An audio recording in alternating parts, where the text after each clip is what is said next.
Hello दोस्तों। तो स्वागत है आप सभी का आपका अपने चैनल क्रैक कंपटीशन में। और दोस्तों, जैसा कि आज है आपका 19वीं और आज आपके 19 मई के सेकंड शिफ्ट का एग्ज़ाम कंप्लीट हो चुका है।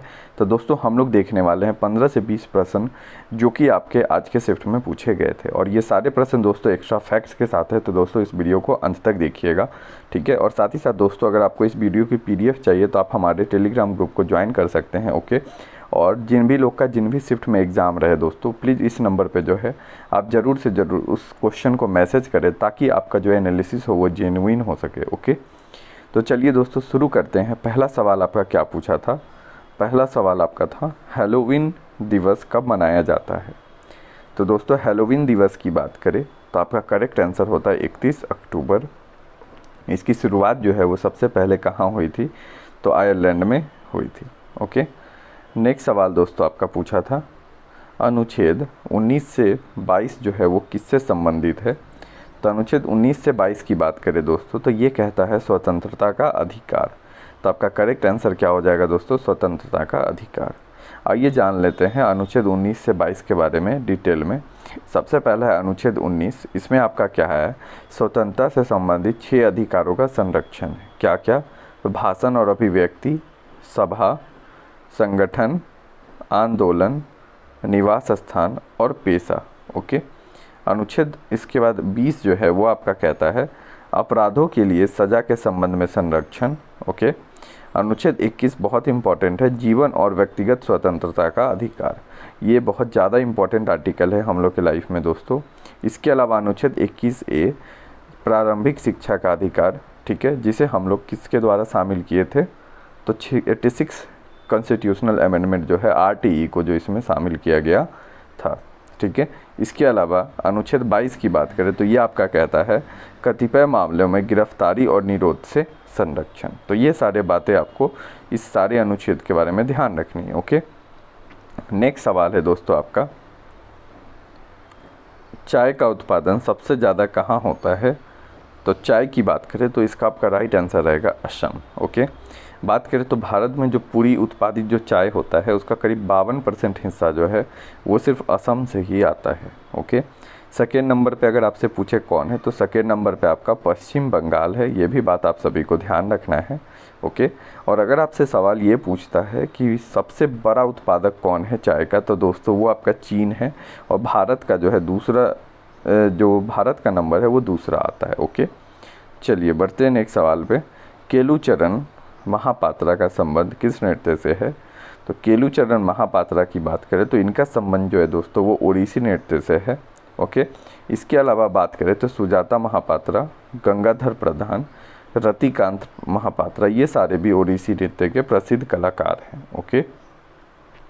नेक्स्ट दोस्तों आपका सवाल पूछा था इल्बर्ट बिल से संबंधित कि इल्बर्ट बिल जो है वो आपका किससे संबंधित है।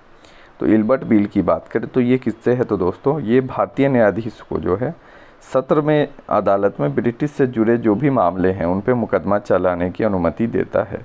यानी कि पहले भारतीय न्यायाधीशों को नहीं था अनुमति मुकदमा चलाने का, इस बिल के बाद से इसको जारी कर दिया गया, ओके। यह बिल जो है दोस्तों आपका 9 फरवरी को आया था। कब? तो लॉर्ड रिपन उस समय के आपके वायसरॉय थे। तो ये सारी बातें आपको ध्यान रखनी है, ओके। चलिए बढ़ते हैं नेक्स्ट सवाल पे दोस्तों। नेक्स्ट सवाल था नाबार्ड में आर का क्या अर्थ होता है। ये स्टूडेंट ने भेजा था कि आर का क्या अर्थ पूछा था। ऐसे आपके नाबार्ड के बारे में जो भी इम्पोर्टेंट बन सकते हैं वो सारे चीज़ को यहाँ लाया गया है। सबसे पहला क्या है? तो इसका अर्थ आपका होता है रूरल, ओके। इसके फुल फॉर्म की बात करें तो national bank for agriculture and rural development, okay. अगर आपसे स्थापना पूछे तो 12 जुलाई 1982 को इसकी स्थापना हुई थी। कहाँ? तो आप सभी को पता होगा मुंबई में जो है इसकी स्थापना हुई थी, ओके।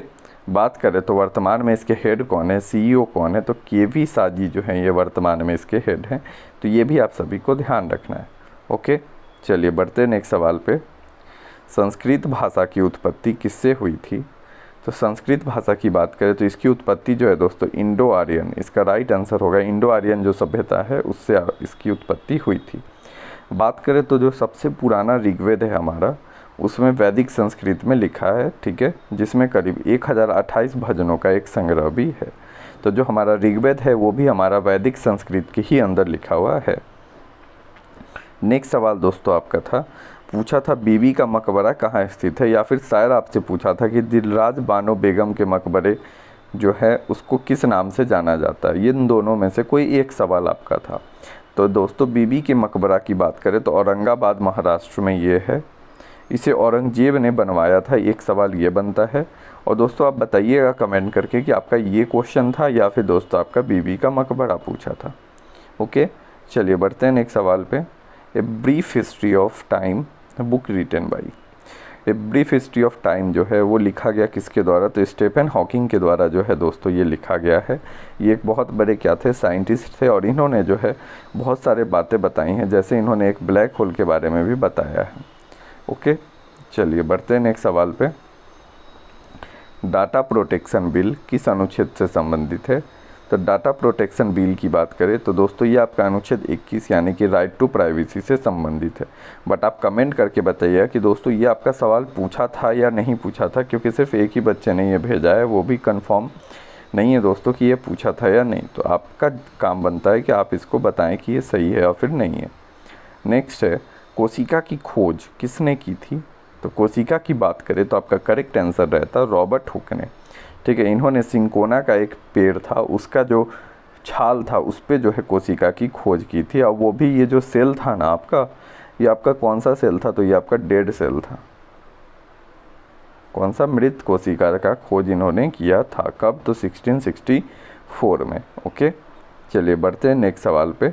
सफल अभियान किस राज्य के द्वारा शुरू किया गया, तो सफल अभियान की बात करें दोस्तों तो ये आपका राइट आंसर रहेगा, ये उड़ीसा राज्य सरकार के द्वारा शुरू किया गया है। ये अभियान की बात करें तो ये मुख्य रूप से जो है किसानों से संबंधित है। ओके, और इसका फुल फॉर्म अगर आपसे कभी पूछता है तो आपका आंसर होगा simplified application for agriculture loans. ये आपको ध्यान रखना है, simplified application for agriculture loans. Okay, चलिए बढ़ते हैं नेक्स्ट सवाल पे। करो या मरो का नारा गांधी जी ने किस आंदोलन में दिया था, तो दोस्तों करो या मरो के नारा की बात करें तो गांधी जी ने ये भारत छोड़ो आंदोलन जो कि 9 अगस्त 1942 को हुआ था, इसमें जो है ये नारा इन्होंने दिया था। इसके साथ दोस्तों वीडियो में आगे बढ़ने से पहले अगर दोस्तों आपको ये वीडियो यहाँ तक अच्छा लगा है दोस्तों तो प्लीज़ इस वीडियो को लाइक कर दे। 1 ही मिनट आपको लगेगा दोस्तों लाइक करने में, लेकिन बहुत हेल्प हो जाती है दोस्तों आप सभी से। और दोस्तों अगर आप पहली बार आए हैं दोस्तों इस चैनल पे तो प्लीज़ इस चैनल को सब्सक्राइब कर ले, क्योंकि अभी तक जितने भी शिफ्टों में आपके एग्ज़ाम हुए हैं वो सारे शिफ्टों का एक कंबाइंड PDF दोस्तों आपको टेलीग्राम चैनल पे मिलेगा दोस्तों, वो भी आपको फ्री में मिलेगा। और उसके अलावा दोस्तों आपको जो भी अभी आने वाले जो 13 जून से एग्ज़ाम हैं उसके लिए प्रत्येक दिन आपके एक्सपेक्टेड क्वेश्चन कराए जाएंगे, जैसे अभी तक पूछे गए हैं उसके आधार पे। ओके, तो चलिए दोस्तों आगे हम लोग बढ़ते हैं नेक्स्ट क्वेश्चन पे। अलीवर्दी खां के बाद बंगाल का नवाब कौन बना था, तो अलीवर्दी खान के बाद अगर बात करें तो सिराजुद्दौला जो है वो बंगाल के नवाब बने थे। बात करें तो इन्हें कब बनाया गया, तो इन्हें 1756 में जो है बंगाल का नवाब बनाया गया था। ओके, और अगर एक सवाल और आपका बनता है इससे कि बंगाल के पहले नवाब कौन थे, तो पहले नवाब आपका होगा मुर्शीद कुली खान जो हैं वो जो हैं आपके बंगाल के पहले नवाब थे। ओके, चलिए बढ़ते हैं नेक्स्ट सवाल पे। भारत के पश्चिम सीमा से कौन से देश लगते हैं, ये आपका सवाल था। तो पश्चिम सीमा से लगने वाला देश है दोस्तों आपका पाकिस्तान, तो करेक्ट आंसर आपका रहता पाकिस्तान। ओके, नेक्स्ट सवाल था दोस्तों आपका, गांधी सागर बांध किस नदी पर बना हुआ है, तो गांधी सागर बांध की बात करें तो ये आपका चंबल नदी पर है। ठीक है, और इसका निर्माण जो है 1954 में हुआ था। किसके द्वारा, तो जवाहरलाल नेहरू जो हमारे प्राइम मिनिस्टर थे उन्होंने जो है इसका उद्घाटन किया था। ओके, नेक्स्ट सवाल है दोस्तों आपका, ओलंपिक में पहला एशियाई और भारतीय खिलाड़ी जिसने टेनिस में पदक जीता, तो टेनिस में पहला पदक जीतने वाले कौन थे दोस्तों, तो उनका राइट आंसर होगा लिएंडर पेस। इन्होंने 1996 में ही जीता था, किसमें, तो एटलांटा ओलंपिक में जीता था कांस्य पदक। तो अगला सवाल आपसे ये बन सकता है कि लिएंडर पेस ने किस ओलंपिक में कांस्य पदक जीता था, तो आप सभी को याद रखना है एटलांटा ओलंपिक 1996। ओके, नेक्स्ट सवाल और लास्ट सवाल है दोस्तों, राज्यपाल बनने की न्यूनतम आयु कितनी होनी चाहिए, तो दोस्तों आपका करेक्ट आंसर रहेगा 35 वर्ष जो है होनी चाहिए। इसके अलावा अगर आपसे लोकसभा पूछे तो आप सभी को ध्यान रखना है 25 वर्ष होनी चाहिए। अगर आपसे राज्यसभा पूछे तो आपको याद रखना है 30 वर्ष होनी चाहिए। अगर आपसे प्रेसिडेंट पूछता है दोस्तों, राष्ट्रपति, तो उनका भी जो है 35 वर्ष ही होगा आपका। ओके, तो ये सारी चीज़ें आपको ध्यान रखनी है। तो दोस्तों ये सारे प्रश्न जो हैं आज आपके फर्स्ट शिफ्ट में सेकंड शिफ्ट में पूछे गए थे। ठीक है, अगर दोस्तों आपको ये वीडियो अच्छी लगी हो तो दोस्तों प्लीज़ इस वीडियो को लाइक कर दें, अपने दोस्तों के बीच शेयर कर दें, और अगर आप पहली बार आए हैं दोस्तों इस चैनल पे तो प्लीज़ इस चैनल को सब्सक्राइब करके बेल आइकन का बटन दबा दें, ताकि आपको इस चैनल से रिलेटेड सारे अपडेट मिलते रहे। तो चलिए दोस्तों, मिलते हैं थर्ड शिफ्ट एनालिसिस में। Thank you.